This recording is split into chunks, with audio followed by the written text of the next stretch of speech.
Sa mga parents, sa mga magulang dyan, para sa inyo ang vlog na ito. Pakinggan ninyo kung gusto ninyong gumanda ang buhay ng inyong mga anak balang araw.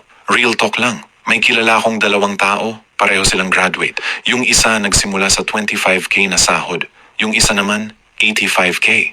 Pero pagkatapos ng 2 taon, yung nagsimula sa 25K ang nag-upskill, nag-upgrade ng kakayahan, at umabot sa 350K ang sweldo. Bakit? Kasi hindi na lang diploma ang labanan ngayon. Course, skills, at demand ang totoong nagpapataas ng value mo.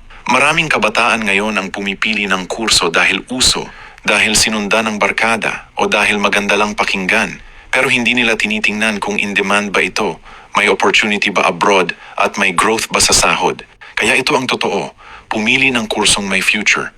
Halimbawa, IT, healthcare, nursing, dentistry, engineering, o digital marketing. Kung namamahalan kayo sa ganitong kurso, may skilled trades din tulad ng carpentry at plumbing.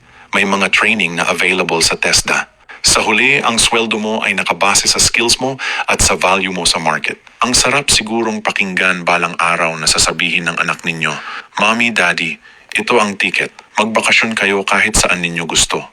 Pero kung mali ang napili, baka kahit sarili mo, mahirapan ka pang suportahan. Kaya parents, gabayan ninyo ang inyong mga anak. At sa mga estudyante, huwag puro gaya-gaya sa barkada. Ang kursong at skills na pipiliin ninyo ngayon ay pwedeng magbago ng kinabukasan ng buong pamilya ninyo.